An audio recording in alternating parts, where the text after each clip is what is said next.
What's up, everybody? So anyway, like I said in my last video, man, I hope I ain't got nothing in my teeth because I'm eating this keto bar. It's pretty good. It's like chocolate cookie dough flavor. Trying to be healthy, trying to get back in shape. I still, I'm gonna give you guys a little bit. I still got the guns. You know what I mean? I still got some pretty big guns, but I need to lose some weight. You know what I'm saying? Because I got to get back down to not the fighting weight. That's it's way too late for that. But just I need to get some pounds off. But anyway, like I told you guys in the last video, this is gonna be a video about uh, the school that I used to work at. I'm not gonna say exactly what school it is, but it's a high school in Gilbert, Arizona, and I worked there for like quite a while, I think like 6 or 7 years. Um, and then, like I told you guys before, I went back and forth from working at the prison, and I also worked like in the 90s, like the late 90s to like early 2000. I did campus security at Chandler High School. But anyway, so like I used to work at this school with with this one dude used to work there. I was trying to think of what I'm gonna call him. Um, I'm just gonna call him R, or let's call him uh, RL because those are his initials. All right. Um, anyway, this dude was he was from San Diego, and he was an alright dude. Like he was cool. He was kind of goofy, like kind of a goofball, but he was cool. And like this dude, like I mean, he admitted it himself. Like he wasn't a tough guy, and like he had never lifted a weight in his whole life. Like I used to like tell him, bro, like you need to like hit the weights because I guess he loved to play soccer or football as he called it because he was like he was a Baisa, I guess. Um, but he spoke really good English. Like he barely had an accent, right? But anyway, like he had these little skinny noodle arms and like this like some narrow ass like shoulders, but his legs were pretty big because from playing soccer all the time. So I used to tell him like I could teach you how to throw some kicks. You get like you got some strong legs and everything, but he was like, nah, I don't know. He's like, I don't know like hardly anything about fighting. Like he's like, I'm not a tough guy. He was like, I'll just run and like throw a soccer kick or something, but I say, hey man, if whatever works for you, man. You know what I'm saying? But anyway, so like he was like this dude had split up with his baby mama, and they had a daughter together that was like I think she was maybe like 5 or 6, like still pretty small, right? And like he started telling me one day that he just like out of the blue, like well, cause he looked like really upset one day, and I was like, hey, I was like, what's going on, man? What's wrong with you?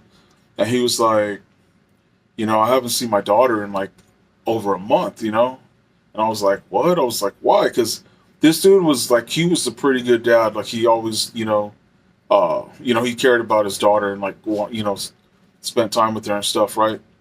So I was like, why? Like, what's going on? He's like, well, he's like, cause like me and my lady split up, cause he had told me like maybe like a couple months before that him and his lady had split up, right? And I think he said like she was like I don't remember if she was cheating on him but she definitely wanted to like see other dudes, like other people, right? Because right after she split up with him, she met this one dude, and I guess he was like kind of a gangster. Like I don't know if he was a real gangster, but he was like full of tats, and he looked the part. Um, but I guess he wasn't that big. He was kind of a small dude. But like I said, this guy he wasn't tough, like. So he was intimidated by this guy, and like he was telling me, man, she's dating this gangster, this cholo. That's what he called him. He's like, I think the dude did time before, and he was like, he's like basically told me not to come around. And I was like, what? I said, even just to like pick up your daughter. And he was like, yeah, but he goes, I think she's listening to him, like he's telling her like, like fuck that dude, like he doesn't need to see her or whatever.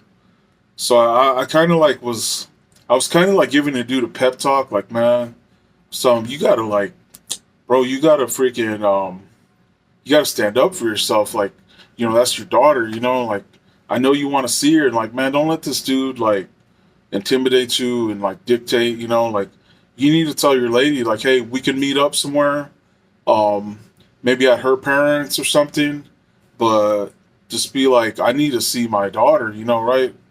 So I guess like what happened was, I guess one of the times, like the first time, I guess he kind of like tried to stand up to this dude. Like I guess he went to her apartment because like she insisted like, no, you need to come here and pick her up. So I give the dude credit, like he grew some nuts, you know what I mean? And he showed up to pick her up, but I guess the dude came out and like I think he had a couple other guys with him, and they like vandalized his car, like they were like hitting the windows and trying to tell him to come out, and I think they like keyed his car, and like busted one of his windows. Um, so he ended up taking off, right? So I don't know why, like he didn't call cops or nothing. I don't know, but I mean, some people are gonna try to say, oh, well, that's being a snitch. Like, hey, when it involves your child and you just want to see your child, sometimes that's the best thing to do. Because you don't really want that escalating to violence when you're trying to pick up your child. You know what I mean? Like, it ain't about being tough or being, you know, not being a snitch or whatever. It's about keeping your child safe. You know what I'm saying? So, if somebody can't understand that, then they're just fucking ignorant, in my opinion. So their opinion doesn't fucking matter. You know what I'm saying? So anyway, so that happened, and then so like she kind of set him up. It seemed like because the next time was like a couple weeks later. Like he told us, told me and like some other dudes that worked there at the school, like what happened, right? And like the other security guards, and so like a couple weeks later, he I guess he tried again, but she told him like he's not going to be here. She told him, come get her. He's not going to be here. So I guess she set him up, or maybe she thought he was gone, and like maybe I think what it could have been was like I think he told he was gonna leave, and then he stayed and like waited for him to show up or something like that. And so anyways, like this time he got off the car and he was walking up to go get his daughter, and I guess the dude came running out, and they started boxing, right? And I guess like they were going at it for maybe like a couple minutes, and then I guess RL started boxing him up a little bit, right? So I guess the dude wasn't, even though he's supposed to be a gangster, and this and that, and maybe he did some time. I don't know if he did or not. He must not have been very tough because, like I said, RL wasn't a tough dude, and he said he was holding his own, like he was doing pretty good. And then the dude pulled out a knife and freaking like stabbed him in the hand or something, right? So like I guess when that happened, like understandably, like he ran to his car. He ran back to his car, and I think dude tried to chase him, but I think he jumped in his car and he like locked the door or something. And then this time he did call the cops, right? And then asked for paramedics or whatever. And then he ended up getting like I don't know how many stitches in his hand, but I think he stabbed him twice. He stabbed him in the hand, and then I think he like cut his forearm.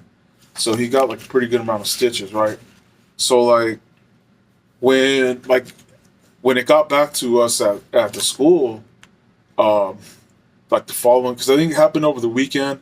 Then the following Monday he wasn't at work, and so everybody was talking about it, right? And then so like I asked like the dude that was like he was like the supervisor, and then this other guy that was kind of like he wasn't supervisor, but he was like always with them, you know, kind of a kiss ass. But anyway, I was like, where the fuck is RL, And they were like, oh, and they kind of acted like they were not supposed to talk about it, And I was like, what the fuck happened, And they were like, oh, you didn't hear he got stabbed. I was like, what?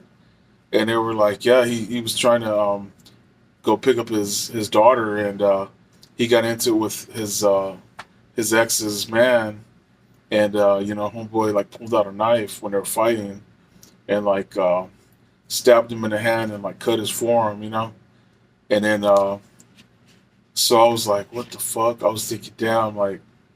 And I know I don't really believe this, but I was thinking, damn, I got homeboy stabbed, because like I was the one that kind of like talked him into like you need to stand up for yourself and you need to go get your kid, you need to go if you want to see her, you need to. But like he wasn't really smart about it. But so yeah, it was like kind of I felt kind of bad in a way, like I kept tripping, like I was kind of tripping myself out, thinking like, damn, like I got homeboy stabbed, like.